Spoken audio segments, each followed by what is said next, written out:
रडाल, माऊली सांगितले तर रडाल, पण आयुष्यभर परमार्थ केला, खरंच जगाचा अभिमान घेऊन आला. आता सगळा प्रसंग सांगायला 8:30 घड्याळ चालले.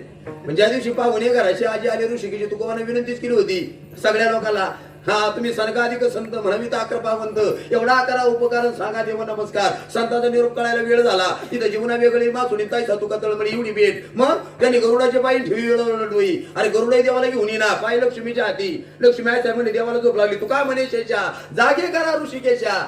अरे शेषानं जागा करावं, तुकोबाचा धावा देवाना ऐकावा. कमन कायदा देवा आते नहीं, देवा आते है लेकिन द्रौपदी की तरह बुलाते नहीं. अरे जिस देश में, अरे जिस देश में भक्तों के लिए रोते भगवान, उसे कहते हिंदुस्तान. सावता बाबा मला खुरपायचा तर पळत खुरपाय जायचा. जरा महिना जाते व गायला का जातो ओढायला जायचा. कबीराचा शेला विनाय जायचा, लाख्या कोल्याचा ढोल पिटायला जायचा. ए गोरबा काकाची मनकी घडवायला जायचा. अर्जुनाला राहतो सारं ते करायला जायचा. सखुबाई वारीला गेली का तिच्या घरी जाऊन सखुबाई व्हायचा. कसा आहे देव होय भक्ती केला जायचा. आणि तुकोबाने आयुष्यभर परमार्थ केला, आवाज दिला थांबल काय. अरे आला पिवळा पितांबर काय सागरनी झळकला, आणि गरुडा वर सोनी माझा काय वारी आला. तुकोबाने सामने जावं आणि देवाच्या दंडाला धरावं. पाहुणे घराशी आजी आले, काय करू उपचार काय होतं महाराज. अरे मोडकी आवाज, ती बा सुद्धा लाकडी सुतारानं भरलेली. तिचा एक पाय किडीनं खाल्लेला, 3 दगड रचून डॅंगान दिलेलं, आणि देवानी माकाव बसावं बाजत मोडावी. केवढा प्रसंग आहे. पण वाईट नाही वाटत तुकोबाला. देवा खाली बसा, गरीबी आहे माझी, आणि देवाने खाली बसावं. पुढचं आहे का तुकाराम महाराज म्हणले आता खायला काय करावं. दरदरीत पाण्या माझी रांधी येल्या आई. देवाबरोबर लावाचा मोहता भक्त मंडळीचा. माझ्याकडे लक्ष तुमचं.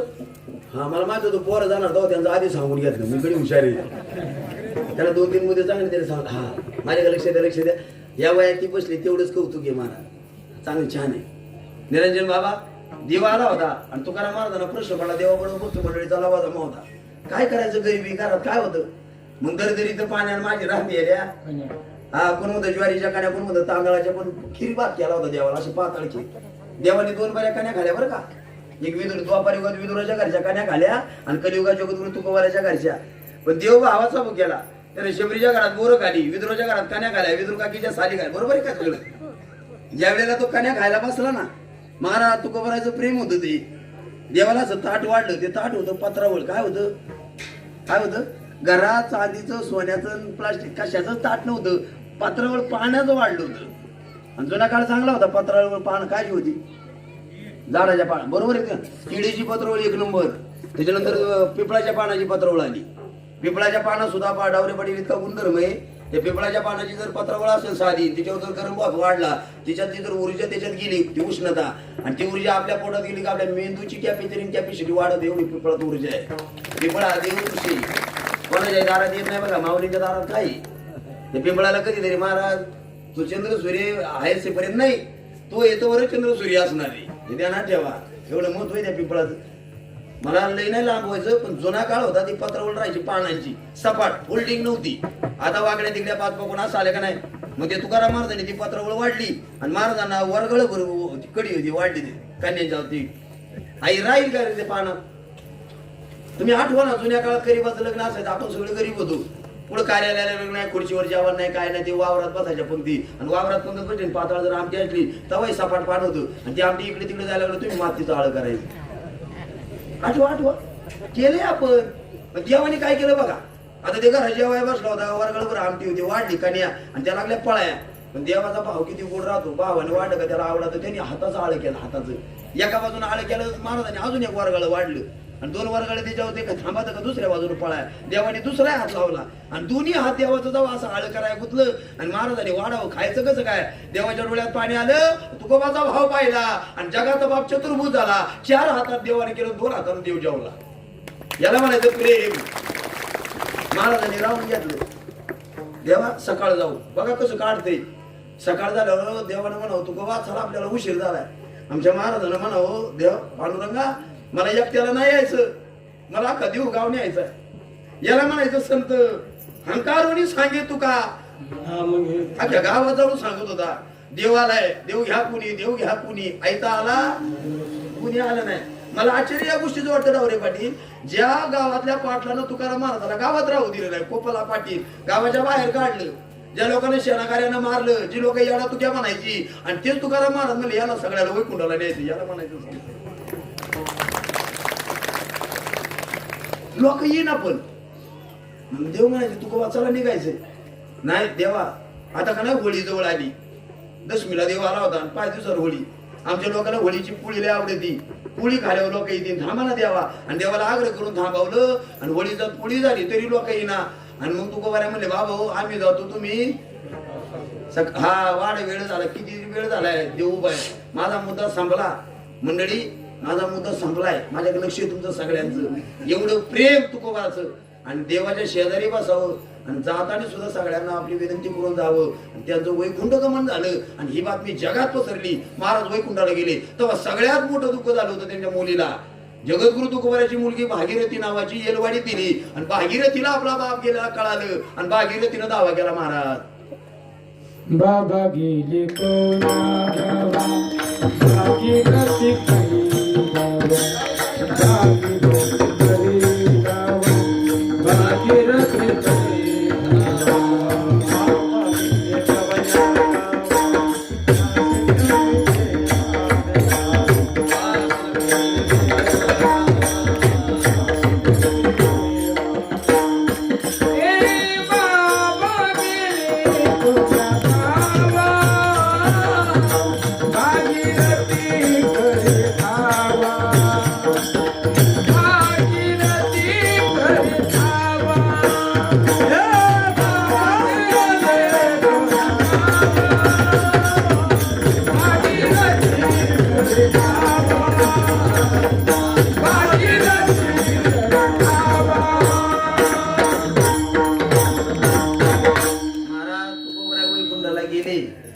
सगळ्यात मोठं दुःख झालं त्यांच्या मुलीला लागली रडायला. कारण बाप गेल्यावर दुःख कोणाला होतं? हा महिला मंडळ जिला आहे तिला नाही कळायचा, जिला नाही तिला विचारा बरं. ज्या दिवशी तो गेला होता तुम्हाला निरोप कळाला होता त्या दिवशी हांबराला फुटला होता. सगळ्याच आहे मग तुमचं माझं काय. हे 2 मिनिटाचा बाप सांगतो पोरं हो तुम्हाला आई आवडते का बाप रे? सांगा ना काय आवडतं, आई का बाप? काय आवडतं? काय कोण आवडतं? आई आवडते का बाप? हा वा हुशार आहेत पोरं, टाळी वाजव त्याच्यासाठी. मी एकदा असंच पोरांना विचारलं पोरं तुम्हाला कोण आवडतं रे, आई का बाप? ती म्हणजे आई. शाळेतून निबंध लिहून आणायचं ना आमच्या गावात एक सरांनी बरोबर करून निबंध लिहून आणा आई बापांसाठी. सगळ्या पोरांना लिहिलं माझी आई माझी आई माझी आई माझी आई. सर म्हणले पोरं सगळ्यांनी आई आई लिहिले, एखाद्या तरी बाप लिहायचा ना. पोरग पटकन म्हणून सर बापले मारी तू. पोरांना आई जास्त आवडते. का आवडते माहितीये का? माझ्या आईनं तुम्हाला काय मारायचं तुम्ही मारा ना, कायला बाप आवडत लिहिता? या बाप मारील, अभ्यास कर बाप मारील, काम कर बाप मारील, बारीक परत पोरला वाटतं बाप मार काय नाही जवळ जात. अरे बाप मार का नाही, तो नारळासारखा वरून कठीण आत पाणी लई गोडे, वरून फणसासारखा सारखा टोचतो. पण आतला घर खाल्यावर फणस काढत होता बाप आतून नाही कळाला. ज्या दिवशी पोरला मारला तेव्हा पोटभर नाही जेवला, तो गोधडीत लाडला. कधी कळायचा? लहानपणात मारित म्हणून जवळ जात नाही, तरुणपणात बापाचं पोराचं पटत नाही आणि म्हातारपणात बाप कधीच कळाला नाही, कोणाला नाही कळाला. लोकांना आईला आवडती, आई बद्दल लिहिले आहे लंगड्याचा पाय, आंधळ्याची काठी, गोट्याची गाय, दुधावरची साय, अंगणात तुळस घराचं मागणी सोडतो कळत, सगळे शब्द आईला. बापाबद्दल काय असू दे, आई घराचा कळत मलाही मान्य आहे, लक्षात ठेवा आई घराचा कळस आहे तेव्हा आपला बाप घराचा पाय आहे. बाप करी जोडी लेकुराचे ओढी, बाप करी जोडी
पण आज तुम्हाला बाप करून ऐकले रस्त्याने जाणार आणि ठेस लागली तर आई म्हणता का बाप आई आणि वाघ भेटले आता काय म्हणून आई म्हणून लहान संकटाला आई चालते पुरावं मोठं संकट पेलवायला बापाची आठवण येते रोजची शुद्धरी आपली आई करेल नाही उपाशी ठेवत पण आयुष्याच्या शुद्धरीची सोय करणारा आपला बाप आहे आईला फक्त जेवणाची काळजी म्हणून महाराज आमच्या बाबाला लग्नाची काळजी नोकरीची काळजी संसाराची काळजी हा बाप बाप तुम्हाला माहिती ना डोक्यावरची केस वाटी तर 200 रुपये काढतो बाळ्या कटिंग करून घे वर्ग दुकानात गेला आणि कटिंग करून आणून बापा पाहिलं तर वाटेवर दाढी करत होता वर्ग म्हणा बाबा 200 रुपये देऊन दुकानात आवडून तू घरी घरी दाढी करतो बापांना दुकानात जाऊन दाढी केली तर 50 रुपये जातील आणि घरी 2 रुपयाचा बिल आणून दाढी झाली 48 रुपये तुझ्या प्रपंचाला काम आहे तिने काट कसं करणारा बापी फक्त आहे आमची बसल्या बसल्यामध्ये बाळ्या मी म्हणून प्रपंची म्हणत ना तुम्ही अरे बाबाची चप्पल तुटली तर नवी नाही घेतली गाडी महाराज त्या बाबाला म्हणलं बाबा चप्पल नाही घेतली नाही पोराचं लग्न आले सुतुळीने बांधून दिवस गाडी धुऊ त्याला बाप म्हणतात कधी आठवा तुमच्या घरात लग्न कार्य आलं दिवाळी आली जत्रा आली तर कपड्याचं गाठोड बाप आली सगळ्याने नवी कपडे घालू द्या म्हातारा म्हातारा पण सगळ्यांनी घातली ते नातू लय हुशार होतं ते नातू पळत गेलं म्हणलं बाबा आम्ही घरात सगळ्यांनी नवे कपडे घातले तुला बाप पटकन म्हणा अरे मा बापाचे कपडे नव्हते बाळ्या आई नसेल का कपड्यानं दुकान भरले पण बापाच्या खिशात पैसे नव्हते कोणाला सांगता येत नाही त्याला बाप म्हणतात सगळ्या खासता खायला लागतात मशाल येतो जगाला प्रकाश येताना आतून ते हिरड तापला जातो तसा घराला खुश ठेवला जातो बापा आतून पोकारला जातो पण लोकांना कळाला नाही पोराव तुमच्यावर किती कर्ज होत्या इथं बसलेली माणसं किती कर्ज होत्या आणि घरी जाटाव बसल्या बाप फक्त खाटो बसलेला असू द्या पोटभर जेवणार तुम्ही भीती नाही आधारे तुमचं कोणाशी भांडण होऊ द्या आणि म्हातारा काठी टिकी तुमच्या मागं उभा राहू द्या लय छाती फुगून आधार येतो पण ज्या दिवशी बाप गेला आधार संपला अरे बाप गेला तर छप्पर आहे वरून छप्पर चांगला असलं का घरगळत नाही आणि घरात बाप आला का दुःख वाटायला येत नाही छप्पर उडून गेलं का घरगळात आणि घरातला बाप उडून गेला का पोरग पुरगी एकटं रडत कधी देणार जेव्हा असल्यावर नाही कळत हात असल्यावर काय किंमत आहे नाही त्याला किंमत पाय नसल्याला पायाची किंमत आणि ज्याला दुनियेत बाप नाही त्याला बापाची किंमत अरे डोंगरात गेलेलं सूर्य ढगात गेलेलं सूर्य परत पाहायला मिळेल माथ्याआड गेलेला बाप नाही मिळायचा परत लय पैसा आहे घर बांधाल बंगला गाडी गुडी घ्याल जमीन खरेदी कराल पण गेलेला बाप येतो का आमचा म्हणून असताना जपा असताना कळत नाही गेल्यावर मिळत नाही रडतो माणूस बाप आहे महाराज पोराचा तर प्रपंच करतोच महिला म्हणून तुमच्यासाठी सांगतो बघा तुमच्या 2 वाक्याने तुमच्या डोळ्याला पाणी येईल आई जिला बाप आहे ना बाप तिला अजूनही नाही कळायचं पण जिला बाप नाही तिला दिवाळी आल्या विचार कोणाची आठवण येते ती म्हणते वाताजवळ रोज यायचा आणि येतोच त्याला चालताना आलं तर बाळाला म्हणतो दाद्या ताई आल्याशिवाय दिवाळी नाही करायची हा तुम्हाला आधार आहे पण ज्या दिवशी बापच गेला ना दिवसभर डोळे लागतात माया लागले एकीचा तर 6 महिने झाला बाप मरून गेला तिला भासवायचा आज येईन आता येईन दिवसभर वाट पाहिली संध्याकाळी दिवस टेकला आणि बाप नाही आला का गळा रडायला लागली मग कळालं बाप गेला का दिवाळीचा मुराडी नाही बाप गेला का जत्रेला वेळेवर आमंत्रण नाही आणि बाप मरून गेला का बाप तुम्हाला माहेरला सप्त्याला तुम्ही जात नाही का जाता एका ताईला म्हणत जर ताई तुझ्या महाराज काल्याचे कीर्तने तिच्या डोळ्यात पाणी आलं म्हणत ताई रडती का ग ती म्हणजे महाराज आठवण करून दिली त्या महाराज चप्पल सोडाय मला आई बाप राहिला नाही येऊन करू काय पुरीचा आई बाप गेला का माहेर संपत माझ्या ताईनो पोरावर लय प्रेम करतो बाप कष्टानं प्रपंच करतो पण आखा जीव म्हणून महाराज पुरीत राहतो लग्नाच्या वयात आली का झोपत नाही बाबा झोपत नाही तर म्हणा महाराज लय काळाचा तुकडा व्याजाचा पैसा काढून तिला शिकवले उसनवारी करून कपडा लता गेला कधी फाटक्या कपड्यात ठेवलं का बाबा तुमचं गुन्हा झाला तर बापाने मारलं होतं तुमच्याकडून केवढा गुन्हा होत्या बापाने हात उचलला का अरे व्याजाचा पैसा काढून तुमच्या जपले काळजाचा तुकडा आहे लग्नाच्या वयात आले झोपत नाही आणि मागणं मोठे झालं मग ते बोलायचं नाही दिवसभर फोनच बंद नाही सगळ्या नातेवाईकाला सांगतो माझ्या दिदीचं ठरलेलं कल्याण झालेले भारी पार्टी मिळाली संध्याकाळी तो गरीब पुरीचा बाप जेव्हा बाबा ऐका ऐका गरीबी लय वाईट गरीबाचं वर्ग म्हणलं बाबा उद्या सण जायचे तो झोपतच नाही गरीबाची पुरगी डिलिव्हरी आली तर बाबा अर्ध फुटी जेवतो पण तो लोकांना कळाला नाही ते पुरीला मागणं आलं मला ते मागणं मोठ्याचं दिवसभर त्याचा फोन चालू सगळ्या नातेवाईकाला मला दिदीचं ठरलेले कल्याण झालेले पार्टी पैशावाली पण बाप गरीब होता जेव्हा बसला ताईनं तुमचा बाप आणि तोंडात घात घातला आणि त्या बापाच्या मनात विचार आला समोरची पार्टी लय पैशावाली आपली करून द्यायची ऐपत नाही सगळ्याचं स्वागत जायचं पैशाचं नाही त्याचा घासच खाली उतरला घोटाळला अरे भरलेल्या ताटा बापाने हात उचला घरातले म्हणले बाबा काय झालं रे त्या पुरीचा बाप हळूच म्हणतो माय पोट दुखत आहे खोटं बोलत आहे तुमच्यासाठी शेवटी गरीब बाप गोधडी याला तोंडावर गोधडी ग चावलून धरली उशी बिजे पर्यंत रडलाय रडता रडता त्या बापाने विचार केला मी काळजाचा तुकडा आहे शेतीचा तुकडा विकीन पण माझ्या पुरीचं कल्याण करीन गोड्याची गाय पैसे कीन पण पुरीचं कल्याण घ्या बाप आहे 2 दिवसावर लग्न आलं सावकाराकडून व्याजाला पैसा काढला. काही पण नाही तरी कार्यालय लग्न पाच कोणाचे जेवण मारा लोकांचे आशीर्वाद. लग्न मंडपाच्या विश्वर बापे येईल त्याच्या पायाला वाकायचा बाबा कोणापुढे वाकला नाही नाच का वाकवतो महाराज सगळ्याचा आशीर्वाद घ्यायचा जाताना पुरीला द्यायचा म्हणून वाकवतोय. संध्याकाळी मंगलाष्टका चालू झाल्या आणि मग तो बाप गळा रडायला लागला. बाबा तू जेवला का म्हणा घरात पोर दिसायची नाही तर मी सराकरी माती घालली पाय घालली. कोपऱ्यात जाऊन बाप रडला. पुरगी सासरी झाली तर आई गाळ्यात पडली भाऊ गाळ्यात पडला मावशी शेजारी उभी बाप नाही दिसला आणि मग त्या पुरीनं हमारा फोडला. बाबा अरे वासरू ओरडल्यावर गाय पळते ना तसा कोपऱ्यातून बाप पळत आला आणि तुमच्या गळ्यात पडून तो बाप रडलाय.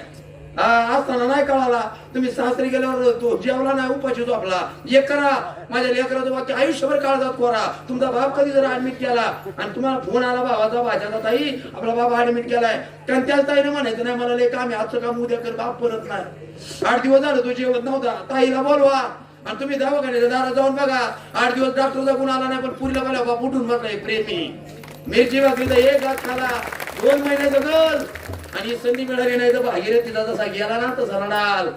महाराज भागीरथीचा बाप गेल्यावर रडायला लागली आणि बापाचं पुरीवर किती प्रेम म्हणून महाराज पोर गेला पाहिले जगद्गुरु तुकोबाला वैकुंठावर भेटायला आले. बापाचं प्रेम आहे आणि बाप आलेलं पाहिल्यावर काय पुरीला आनंद झाला. माझ्या बाबा लय शेवाय आवडता शेवायचा भात टाकला पण शेवाय वाढल्यावर परत चेहरा पडला. महाराज म्हणजे बाकी काय झालं ग बाबा तुला शेवाय दूध लय आवडतं पण माझ्या घरात दूध नाही टाकाय. महाराज उठले वेलवाडीला या तुम्ही देऊला तिथे वेलेश्वराचं मंदिर आहे. वेलेश्वरात हे पूजिले दूध नंदीचे काढले दगडाच्या नंदीचं दूध काढलं शेवाय भात खाला आणि पुन्हा वैकुंठाला गेले. आणि ही बातमी निळोबारांना पिंपळनेरला कळाली. निळोबारा म्हणतात मुलीवर एवढं प्रेम मुलीला भेटायला आले आणि मी काय पाप केलं गुरुजी मला भेटल्याशिवाय मी जेवणारच नाही. 42 दिवस अन्नाचा त्याग आहे.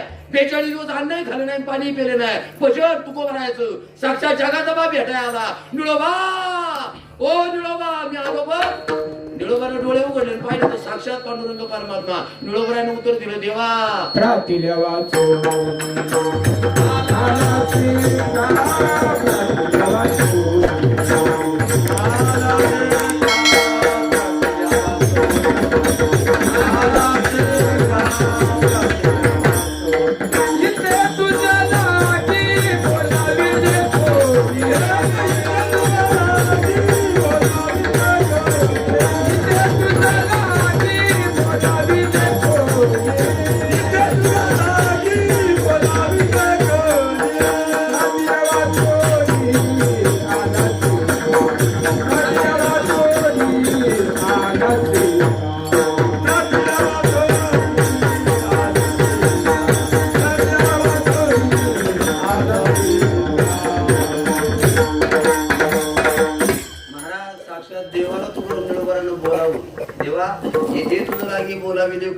दिल्या वाचून आलासी का निळा म्हणे आम्ही न ओळखूची देवा मी तुला ओळखीत नाही परत जा. देवाला माघारी लावलं निळोबरायनं आणि पुन्हा देवाने तुकोबरायांना पाठवून दिलं मंडळी. आणि तुकोबराय आल्यानंतर निळोबरायला अनुग्रह झाला. तुम्हाला सांगतो जाताना जगद्गुरु तुकोबरायानं टाळ विना चिपड्या सोबत नेल्या महाराज मंडळी. जाताना टाळ पडला आमच्या खेड तालुक्यात टाळगावची गली विना सोबत गेला होता महाराजांच्या. पण महाराज निळोबरायांना भेटायला आले स्वतःच्या गळ्यातला विना काढला. हा निळोबरायांमुळे विना आपल्याला मिळाला. हा वारकऱ्यांवर निळोबरायाचा उपकार झालाय बाकी काय विना मिळाला आपल्याला संप्रदायाला. आणि महाराज ही बातमी कळाली साधक लोकांना ज्यांना ज्यांना इच्छा होती काही मी उद्धार पावे सगळे साधक लोक निळोबरायाच्या पायाला पडाय. निळोबराय तुमचं भाग्य उजाळलं तुम्हाला देव भेटला संत भेटले आमचा काही मी उद्धार आमचा कधी उद्धार होईल. निळोबराय म्हणजे उद्धाराशी ठाव नाही भाग्य येईना विनमुख चरणा संताची. तुम्हाला अजून संताची चरण मिळाली नाही. हरिप्राप्तीचे उपाय धरावे. संता विना प्राप्ती नाही ऐसे वेद देती बाई. संत मिळाल्याशिवाय जीवाला भगवंत मिळत नाही. त्याचे साधक म्हणायला लागले निळोबा संत आमचा उद्धार करतील का ते म्हणजे माणसाचा करतील याच्यात नवल नाही. आमच्या माऊलीनं रेड्यात गेलाय अभंगाच्या पहिल्या चरणात म्हशी पुत्र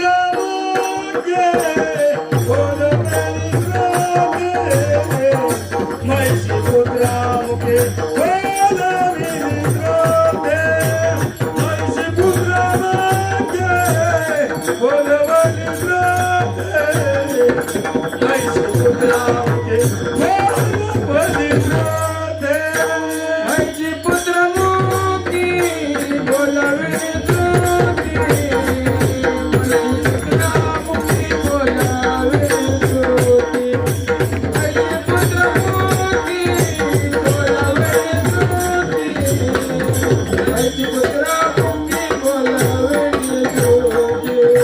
Let's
पहिल्या चरणाला आपला स्पर्श झालाय आणि घड्याळात 10 मिनिटं वेळ शिल्लक राहिला आहे की नाही. म्हणून वेळेचं आपल्याला बहाणा असलं पाहिजे. अभंग काय पुढच्या वर्षी सोडवता येईल, बोलावशाल ना. प्रेम असल्यावर सगळं होतं महाराज. प्रेमासाठी ते एवढं लांब येणे. नाही तर बाबांनो मला सवळही कार्यक्रम मिळाला असला. आमच्या सोबत आमचे डावरे पाटील आले. पहिल्या तर तुमच्या गावात आले म्हणून फार मोठेपणा सांगत नाही. पण तुम्हाला सांगतो मी 17 वर्ष पार मारते गेला महाराज. 17 वर्ष 17 वर्षात मी त्या 4,500 दहाव्याचं रेवकडे माहिती. एकादशी असू द्या नाही तर आमुषी असू द्या, महिन्याला 30 दिवस आहे आणि 30 दिवसाला दहाव्याचे 30 प्रवचन करणारा पारला महाराजांना पहिला प्रवचन कर म्हणजे महाराज. हेच बोललं नाव टाकलं दिसते. 30 दिवसाला 30 प्रवचन आहेत. उद्या एकादशी तरी चरवलेला होता बाबा फोन आलता. नाही घेतलं जाणं होणार नाही म्हणलं. एकादशी चैत्याची एकादश मस्त पांडुरंगाचा. आणि खरं सांगतो तुम्हाला नारदाच्या गादी पांडुरंगाची भेट व्हावी या अनुषंगानं मला नाही म्हणता आलं नाही. एखाद्या दिवस दादा साहेबांनी दिला त्याच्यासाठी टाळी वाजवत मला. दिसायला साधा याच्यावर जाऊ नका. महाराष्ट्रात इंदुरीकर बाबा मागे माझाच नंबर आहे.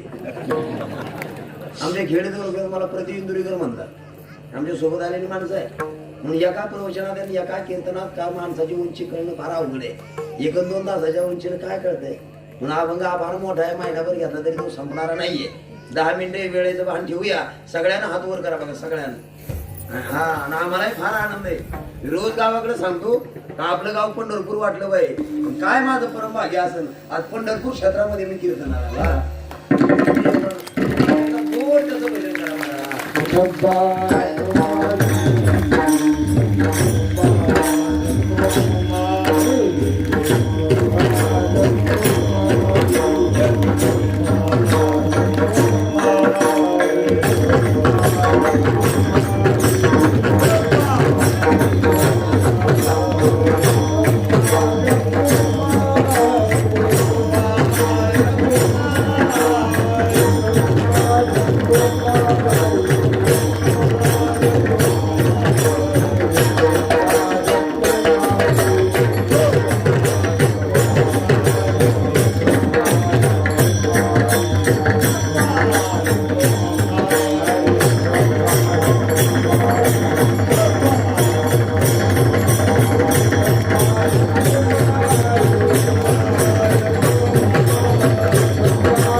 संत माणसाचा उद्धार करतील याच्यात मला नवल नाही वाटलं. त्यांनी माऊलींचा दृष्टांत दिला.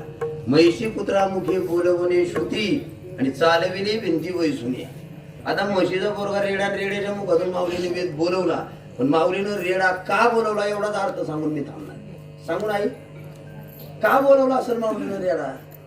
मंडळी, या सगळ्या संतांमध्ये सगळ्यात छळ जास्त झाला असेल तो आमच्या माऊलींचा झाला. कोणाचा झाला? आणि जो जेवढं सहन करतो तो महान होतो, म्हणून माऊली महान आहेत. रेडा बोलवायचं कारण एवढंच, महाराज माऊली असताना समाजाला कळाले हे नाहीत असं माझं म्हणणं नाही, चिरंजीव आहेत ते. पण आता माऊली असताना जर तेवढे समजले असते, वेळ संपला का असं होतं, तरी 2-4 मिनिटं घेतोय. माझ्या आईनं माऊली जर आंघोळीला गेले तर लोक रोज मारायचे. तुम्ही माऊली चरित्र वाचा, तुम्हाला लय दुःख झालं ना. कधी माऊलीचं चरित्र वाचायचं तुम्हाला जगायचं बळ मिळालं. आपलं काहीच नाही त्यांच्या पुढं. सुरुवातच अशी व्हायची, सकाळी सकाळी रस्त्यानं झालं का म्हणायचे संन्याच्या कार्ट्या आळंदी बाटवाया चालला का, बाणासारखा शब्द लागायचा. तशीच मान खाली घालायचं, निमटपणे आंघोळ करायचं, निघायचं रोज. एके दिवशी विसोबा काका नदीला भेटले इंद्रायणीला आणि म्हणले हे संन्याच्या कार्ट्या रोज सांगून ऐकत नाही. बाजूला 10-5 पोर होती ब्राह्मणाची, बोलून घेतलं, हे पोरं हो या ज्ञानाला रोज सांगतोय ते ऐकत नाही, याला जरा मातीत लोळवा. ऐका नाही, 10-12 पोर आली ना आमच्या माऊलीला धरलं गाळात थोडं. नको तेवढं मारलं, इतकं वाईट वाटलं माऊलीला. आश्चर्य महाराज, माऊलीनं आंघोळ केली तर इंद्रायणी पाठायची म्हणतात. बघा बघा, माऊलीनं आंघोळ केली तर इंद्रायणी पाठायची. आता कंपन्यानं गाण लुटली, आता नाही वाटत, कोणी बोलत नाही रे. पण माऊलीनं किती छळलं, पोरानं मारल्यावर माऊली रडायला लागली. पण कोणा पुढे रडायचं? गरिबी. आले तसे सिद्धव्याठात आल्यावर आई वटीवर पाहिली आणि आई वटीवर पाहिल्यावर मात्र माऊलीला हंबरला फुटला, आधार आला ना, मोठ्यानं रडायला लागली. आई म्हणते ज्ञाना काय झालं रे बाळा? तो म्हणतो आई रोज काका बोलवतो, रोज इंद्राने बाटवायला येतो का, पण आज काकानं का नाही 10-12 पोरं जमा केली नाही, मला लय मारले आणि लागले रडाया. बाळाच्या डोळ्यातलं पाणी पाहिल्यावर आई खळखळा रडली. आणि विठ्ठलपंत आले होते. ती म्हणती मालक आपण केलेलं पाप या पोरानं का बघायला विता, मागायला न्याय. आणि विठ्ठलपंतांना हात जोडून म्हणायचं आळंदीकरांना अरे आम्हाला न्याय द्या, कोणी न्याय नाही दिला. शेवटी आमचे विठ्ठलपंत पैठणला आले, ब्रह्मवृंदाला हात जोडून म्हणत होते आमच्या पोरांना कशाला त्रास, आम्ही केलेलं पाप मला सजा करा. काय भोगायचंय माझी मी भोगायला तयारी. न्याय मिळाला होता मंडळी, कमी वेळ आपल्याला काय माहितीये का, ध्यान प्रायचित्त. तुम्हाला मरून जायचंय, अरे आपल्या मरणानं पोरं सुखी होत असतील, न्याय मला मान्य आहे. बाप मराया तयार झाला, याला बाप म्हणतात, स्वीकारला न्याय. म्हणून महाराज असं वाटलं होतं विठ्ठलपंताला बाबा तिथंच मरून जावं, पोरं सुखी होतील. पण मनात आलं एकदा डोळ्यावरून आनंदीला जायचं, शहरी पोरांना पाहायचं, पत्नीला समजून सांगायचं, मग मारायचंय. म्हणून जड अंतकरणाला आले. आणि जेव्हा आळंदीत आले ना 2 दिवस झाले होते पायी प्रवास. रुक्मिणी 2 दिवस जेवली नाही, मालकाची वाट पाहती वाटेवर उभी रात्री 12 वाजता. आणि विठ्ठलपंत आलेलं पाहिलं, लय आनंद झाला बाईला. म्हणती कशी मालक मिळाला का न्याय आपल्या पोरांना, होणार का आपली पोरं सुखी, होणार म्हणजे होणार लग्न. ते म्हणे न्याय मिळाला रुक्मिणी आपल्याला, लय आनंद वाटला तिला. काय मिळाला न्याय? ते म्हणे आपल्याला मरून जायचे. रडायला लागली रे काळकाळा. आई घरात आले विठ्ठलपंत, पाण्याचा पोट नाही आणि अन्नाचा कण पोटात नाही, पण जेवायची इच्छा होईल काय? दोघं नवरा बायको रात्रभर विचार करतात. रुक्मिणीने एवढंच म्हणावं मालक माझी शेवटची इच्छा आहे, ज्यांना जन्माला घातलं त्यांना पोटभर जीव नाही घातला, आपण काय पाप केलं, एकदा पोटभर जीव घालायचं सुखाने मरायचं. म्हणजे माऊलीनं असताना पोटाला सुद्धा मिळालं महाराजाने. आज त्यांच्या दारात आपण उपाशी मरत नाही, केवढा मग ठरलं दोघांचं, ज्या दिवशी गोड पोटभर जेवाय घालायचं ना त्या दिवशी मरून जायचं. फक्त जेवणाच्या अपेक्षा आणि प्रारब्ध सुद्धा माणसाचा असं असतं. विठ्ठलपंत सकाळी मधुकरला गेले आणि पहिल्याच घरात डाळ मिळाली, दुसरं घरच पाहिलं नाही, पळत सुटले रुक्मिणी आपल्याला डाळ मिळाली, डाळ शिजाय टाक, पुरणपोळी करूया आणि मग मरून जाऊ. ठरलं बाबा. पुरण शिजाय टाकलं, पुरणाच्या पाण्याला कड आला. बाबा तसा पुरणाच्या पाण्याला कड आला ना, त्याच्या आईच्या हृदयाला असं कड आला होता, गदगद करायचं हृदय. तसंच पाण्यातून पुरण काढलं आणि महिला भगिनी माझ्या आईनं पाट्यावर वाटायला टाकलं. वाट्या टाकल्यावर 5 वर्षाची मुक्ती होती. आई पुरण वाटायला लागलं, पळत यायची पुरण खायला आणि आई मात्र घसरा देता रडत होती. पण मुक्तीला पाहिलं का पटकन पाणीला पावलं का, ती म्हणे मुक्तीने विचारलं आई तू का रडत? मी खरं सांगितलं तर माझी पोरं जेवायचं नाही. अरे पोराचं पोट भरलं त्याच्यात समाधान मानते, तिला आई म्हणतात. आई हे पात्र काय सोपं आहे का? समजून सांगण्याच्या पलीकडे महाराज. आईला शब्दच नाही, ती लागण्याचं पाय नाही नांदण्याचे काठीण गोटे अजिबात नाही. समुद्राची शाही करा, पृथ्वीचा कागद करा, वृक्षाची लेख निवडली आहे वाचा. आईच्या मायेचं वर्णन जगात हे कोणाला करता आलं नाही. हा म्हणजे आत्मानी म्हणजे ईश्वर, ईश्वराचं दुसरं रूप म्हणजे आपली आई. सगळं जग प्रेम करील, स्वार्थ निस्वार्थ प्रेम करणार आई. बाबा तीर्थच पाणीला पोहायची आई. तिनं पुराण वाटलं, पुढी तयार झाली, चारी पोरं जेवाय बसली. बघा जेवाय बसलं कधी पोटाला मिळत नव्हतं ना, आज गोड मिळालं, तुटून पडली ना शिकतो जीवली पोरं. हात धुतल्यावर आई उठली, एक पुळी घेतली म्हणून महाराज आणि ज्ञानाला बरी ती. ज्ञाना माय हात नको मुडू, माय हाताने खा. कोणाला कळत नाही असं का करते. मुक्तीला खाऊ घाली, स्वप्नाला खाऊ घाली, पण तिला माहित होतं आज शेवटचा घास आहे. उद्या माझ्या पोराला आई म्हणे, आई राहिली नाही आणि पोराला पोटभर सुद्धा मिळणार नाही. मंडळी लहानपणाच्या जगात कोणाचीच आई मरू नये, कोणाचीच मरू नये. ती आई रडता रडता बरी ती. चारी पोरांनी गोड घाल्यावर त्यांना काय माहिती काय होणार. एकटच जीवली झोपली आणि पोरं झोपी गेल्यावर विठ्ठल म्हणतो म्हणलं रुक्मिणी पोरं झोपी गेल्या चल निघायचो. बाप हे सहज उमऱ्याच्या बाहेर गेला महाराज मंडळी. पण कोणाची आई जाईल रे. इथं बसलेल्या आई आहे सगळ्या. विचार करा, बाजारात चालेल पोरग पाहायला लागले तर बाजारात करमत नाही का आई. गार इंडिया आकाशी वंचित तिचे पिलापाशी मातेची अचिती अवघी बालकाची व्याप्ती. लेकराचे हित, लेकराचे हित, लेकराचे हित, लेकराचे हित, लेकराचे हित,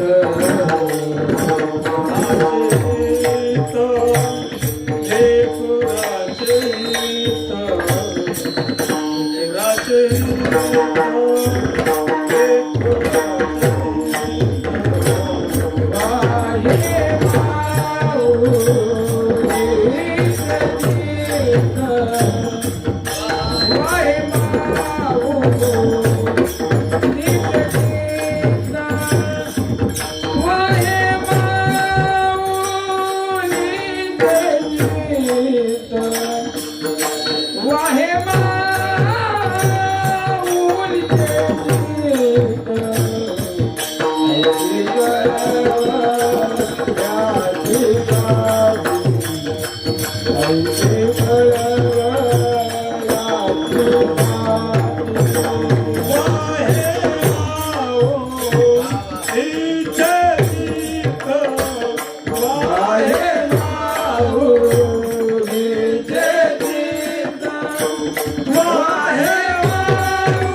बाप सहज बाहेर गेला होता, पण कोणी आईला वाटेल पोराला सोडून जावं.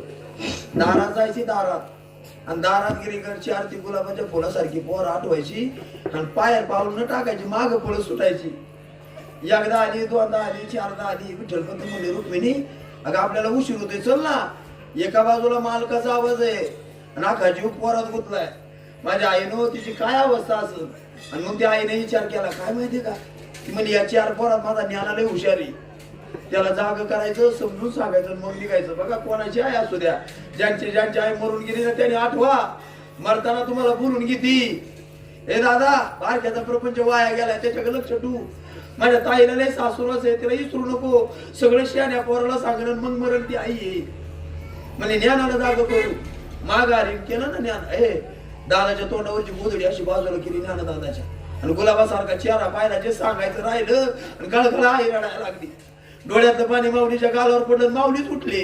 आई रडताना पाहिलं, मोठ्याने मिठी मारली. आई ती म्हणते ज्ञाना रडू नको, अवघाची संसार सुखाचा करीन, तुला हे जग सुखी करायचं, तू का रडतो.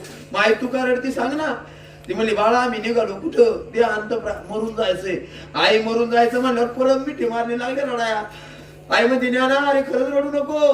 मुक्ती 5 वर्षाची, स्वप्ना 7 वर्षाचा, त्यांना आई कळत नाही. हे ज्ञाना तुला मुक्तीची आई व्हायचंय.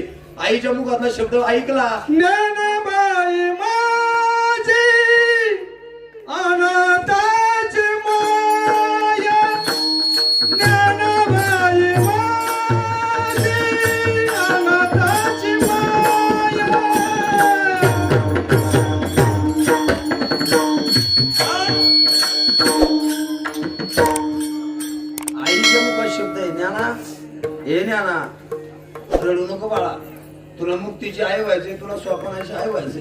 हा शब्द माऊलीनं ऐकला ना अजून आईला म्हणतात आई तुला वाटतं मी स्वप्नाची मुक्ताईची आई व्हावं ना मी या 2 लेकराची नाही मी तुला वचन देतो आई मी जगाची आई होणार आहे मग जग ज्ञानोबारायला माऊली असं सांगितलं आई निघाली होती. अरे आई बाप गेल्यावर रात्रभर माऊली रडले बाबा सकाळी मुक्ती जागी झाली ना तुला आई बाप नाही ज्ञाना हे दादा आई कुठे बहिणीच्या मुखातला आई शब्द पडल्यावर गळ्यात पडले लागले रडायला सांगायची इच्छा होईना माऊली बोलत नाही आई पळत गेली मुक्ती इंद्रायणीला तिला वाटलं माझी आई धुवायला गेली दोन बायानाच मिठी मारायची कोणी जवळ नाही आता रडून घरी आली आणि मग मध्ये दादा सांगणारे आई कुठे तेव्हा माऊलीनं रडून सांगितलं मुक्ते आपली आई आपला बाबा आपल्याला सोडून द्यावा घरी म्हणून गेली काय वाटलं असं उपाशी झोपले रे पोरं म्हणून कधीच आई बाप लहानपणात मरू नये पहिला दिवस उपाशी गेला माऊलीला झोप लागा ना महाराज दुसरा दिवस उगावला माऊली म्हणतात आई म्हणणे मुक्तीची आई हो तिला उपाशी ठेवणं बोलणे कळत नाही तिला करमत नव्हतं पण जुडी घेऊन जायचं हिंमत नव्हती आनंदीत दुसरा दिवस उपाशी काढला तिसऱ्या दिवशी काके जुडी घेतली मनगट केलं चला मुक्तीसाठी काही होऊ गेले आळंदीत पण माऊलीला पाहिलं का दार लागायचं आणि दार लागलं का माऊलीला आई आठवून रडायचे एका माई माऊलीला दयालीन चिमुटभर पीठ माऊलीच्या जुडीत टाकलं बघा असा आनंद झाला ज्ञानराज आला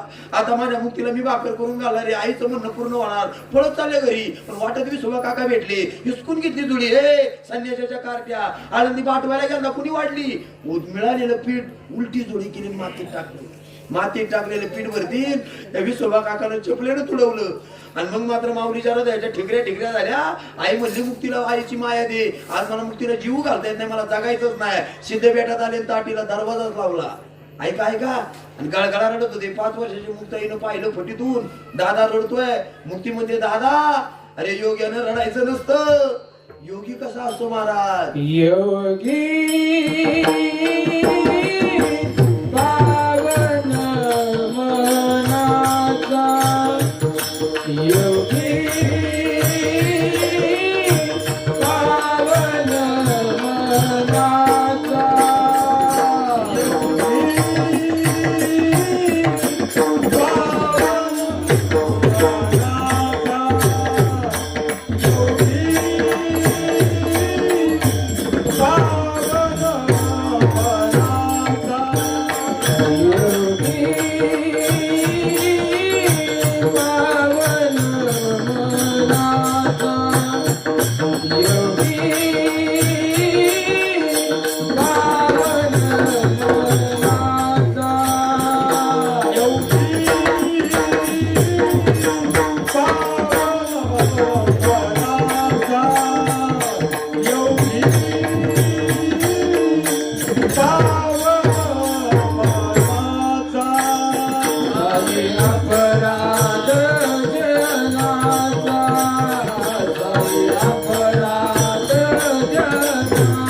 माझ्या ताईला 5 वर्षाची मुक्ती रडत होती दार लावून दादा रडत होते मुक्ती म्हणते दादा योग्यानं रडायचं नसतं योगी पावन मनाचा साई अपराध जनाचा विश्व रागे झाले वनी संती सुखी व्हावे पाणी हे दादा हे जग आग झालं तर आपल्याला पाणी व्हायचं तू ताटी उघड महिला मंडळ 5 वर्षाच्या मुक्ताईने उपदेश केला नसता आणि माऊलीनं जर ताटीचा दरवाजा उघडला नसता तर ज्ञानेश्वरी सारखा ग्रंथ आपल्याला मिळाला नसता मुक्ताईने उपकार केला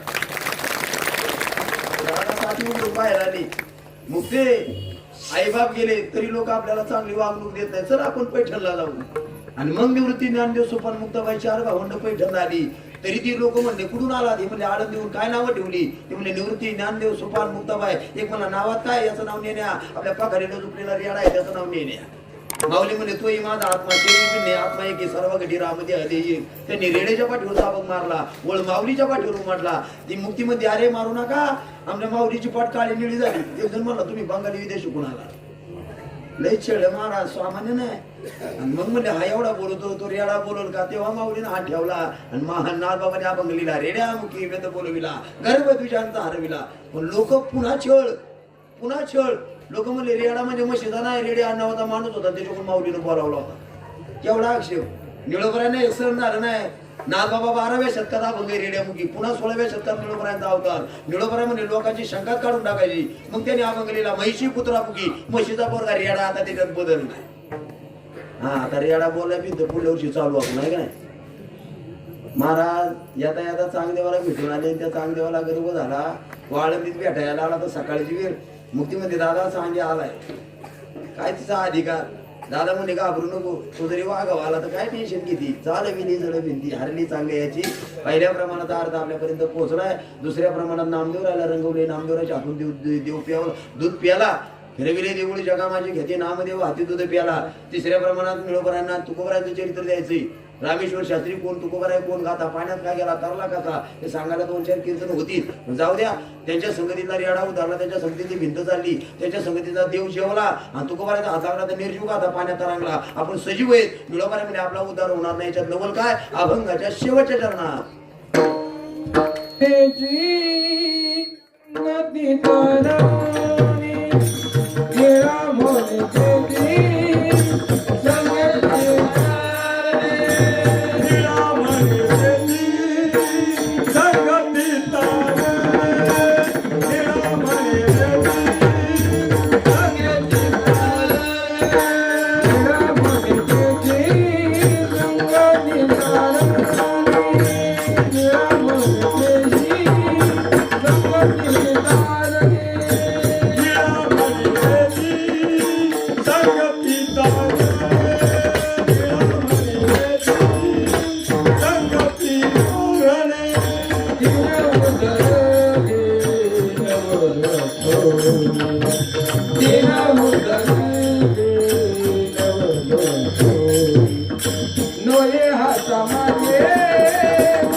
ज्ञानेश्वर